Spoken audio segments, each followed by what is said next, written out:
الإسماعيلي بيعيد على جمهوره بتجديد عقود اتنين من اللاعبين. خلينا بس في البداية نصلي على النبي محمد عليه أفضل الصلاة والسلام، وكل سنة وحضراتكم طيبين وعيد فطر سعيد ومبارك علينا جميعا. أتمنى من كل الناس اللي بتتفرج علينا إن هي تشترك في القناة، لأن في عدد كبير جدا جدا من جمهور الإسماعيلي بيتفرج علينا وللأسف مش مشترك فيه. فنتمنى إن أنت تشترك في القناة وتفعل الجرس عشان يوصلك كل فيديو بننزله. النادي الإسماعيلي بيعلن عبر صفحته إنه تم التجديد لاتنين من لاعبيه بعقد لمدة 5 سنوات. الاتنين لعيبة هم نادر فرج واللاعب عبد الكريم مصطفى. زي ما احنا عارفين ان اصلا اللعيبة دي ليها عقود لسه مع النادي الاسماعيلي، ولكن مع الاغراءات ومع العروض اللي بتتقدم للعيبة وتحديدا عبد الكريم مصطفى لانه وصل له اكتر من عرض من نادي موجود في الدوري، فالنادي الاسماعيلي مش عايز يخش في ازمات ويخش في مشاكل، ولسه اللاعب كمان ما عملش حاجة مع النادي الاسماعيلي. فالحقيقة من وجهة نظري شايفها خطوة ممتازة وموفقة من مجلس الإدارة، يعدلوا عقود اللعيبة دي ويرفعوها شوية نظرا للظروف اللي بنمر بيها كلنا، وإن هم يجددوا عقود معاهم لمدة 5 سنين. ودي حاجة كويسة لأن أنت خلاص بقى بتمسك اللاعب، واللاعب ما يقدرش إنه يلوي دراعك عشان أنت كنادي صاحب الحق في مسألة رحيل اللاعب ولا لأ، وبالتالي أنت كده بتخلي اللاعب موجود معاك عشان أنت اللي تتصرف في عملية بيعه. فخطوة كويسة وخطوة ممتازة من مجلس الإدارة. عايز أقول لك إن في تعليقات كتيرة جدا جدا هنشوفها بتتكلم على نادر فرج، وإن إحنا كجمهور للإسماعيلي مستائين من أدائه، والحقيقة دي حاجة كلنا ملاحظينها وشايفينها إن نادر فرج من بداية الموسم الحقيقة ملوش أي بصمة نهائيا تذكر مع الفريق، ولكن فكرة إن أنا أمضيه لمدة 5 سنين فأنا الحقيقة شايفها حاجة كويسة، على الأقل في مسألة رحيل نادر فرج عن النادي الإسماعيلي بأي مبلغ يجي بيه، فبالتالي أنا كنادي إسماعيلي كسبان. فطبعا أنا مقدر شعور كل الجمهور، الناس مستاءة والناس زعلانة، احنا لسه هنشوف نادر فرج 5 سنين، هو لسه هيقعد معانا. كل التعليقات دي احنا هنشوفها في مسألة تجديد نادر فرج مع النادي الإسماعيلي، ولكن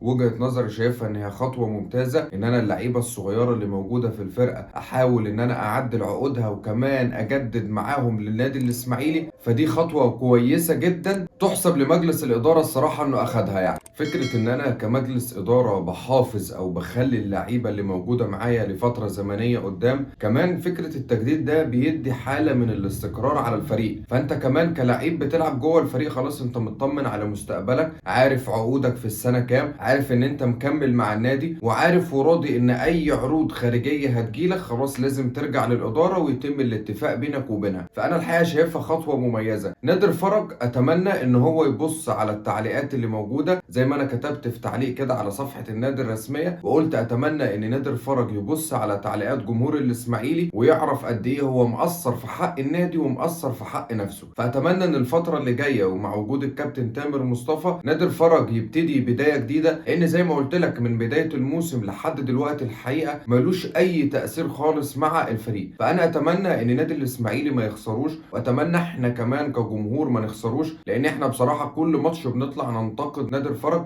وده الطبيعي وده اللي المفروض يحصل، لان الحقيقة ما فيش اي اداء خالص بيقدمه نادر فرج مع النادي الاسماعيلي. فاتمنى مسألة تجديد عقده مع النادي تديله دفعة معنوية، تديله ثقة في نفسه اكتر من كده، تخليه يتألق ويحاول يثبت نفسه ويحاول يرد على كل التعليقات وعلى كل المشككين في مستواه مع نادي الاسماعيلي. انا زي ما قلت لك متفائل جدا جدا بالفترة اللي جاية، متفائل بفكرة ان انا اجدد عقود اللعيبة الصغيرة اللي موجودة معايا. عايز اقول لك ان في عدد كبير جدا جدا من لاعبي النادي الاسماعيلي عقودهم بتنتهي بنهاية الموسم الحالي، وهنا في شغل كتير جدا من مجلس الإدارة تجاه اللعيبة دي عشان تقدر ان انت تجدد مع اللعيبة اللي انت عايزها واللعيبة اللي هتقدر تضيف للنادي الإسماعيلي على مدار السنين اللي جاية، ومع اللعيبة اللي هتقدر تكمل معانا. اما اللعيبة الحقيقة اللي ملناش رغبة فيها او اللعيبة اللي ملهاش تأثير او اللعيبة اللي ما بتعملش اي اضافة لما بتنزل تلعب، فبالتالي احنا مش ملزمين ان احنا نجدد عقودهم معانا وبالتالي يرحلوا بنهاية الموسم الحالي. طبعا اكيد مجلس الإدارة بيشتغل في اكتر من اتجاه، الاتجاه الاهم والابرز هو ازاي احنا هنسد الغرامات اللي جايه على النادي الاسماعيلي الاسماعيلي. وزي ما قلت لك ان مجمل الغرامات سواء الخارجيه او الداخليه بتاعت نجوم المستقبل يعني حوالي كده 300 مليون جنيه، يا اقل او اكتر،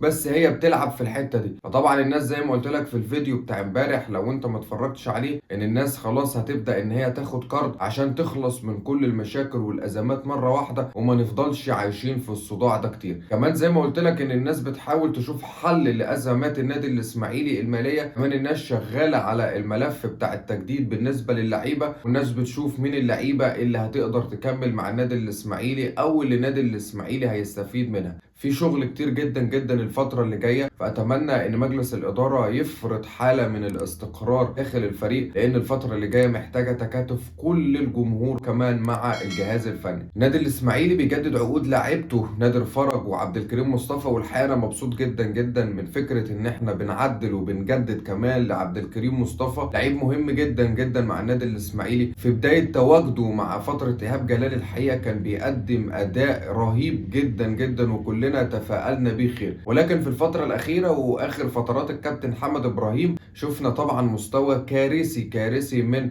عبد الكريم مصطفى مع نادي الإسماعيلي. وأكيد كلنا كجمهور مش هنقدر ننسى المباراة الشهيرة ليه، وهي مباراة طلائع الجيش واللي خسرناها هنا 2-1، واللي كان سبب رئيسي في خسارة الإسماعيلي. زي ما احنا بننتقد في بعض المباريات اللي بيأديها بأداء مش كويس، ولكن عبد الكريم مصطفى في معظم المباريات اللي قضاها مع النادي الإسماعيلي الحقيقة مستواه كان هايل. لعيب عنده امكانيات كويسه. فكره ان انا امضيه معايا 5 سنين وان هو لسه يتالق معايا، النادي الاسماعيلي يقدر يستفيد منه بمبالغ ماليه كبيره جدا جدا. كل التوفيق لعبد الكريم مصطفى. اتمنى من الاثنين لعيبه دول ان هم مساله تجديدهم يديهم حافز ان هم يتالقوا مع النادي الاسماعيلي في المباريات اللي جايه. كمان فكره ان هم يسوقوا نفسهم وان هم يثبتوا نفسهم ان هم لعيبه كبار. كل التوفيق باذن الله للعيبه النادي الاسماعيلي. عندنا مباراه مهمه جدا جدا يوم 10/4 قصاد الاتحاد السكندري. كل جمهور النادي الاسماعيلي والساعه الكامله باذن الله هنكون مخلصينها في استاد هيئه قناه السويس. يهمني اسمع ارائكم في التعليقات تحت. قول لنا وجهه نظرك ايه في مساله تجديد عقود اللعيبه الصغيره مع النادي الاسماعيلي لمده 5 سنوات، وهل هم اضافه للنادي الاسماعيلي ولا لا؟ في النهايه ما تنسوش تدوسوا لايك للفيديو، ولو انت مش مشترك في القناه نتمنى ان انت تشترك فيها.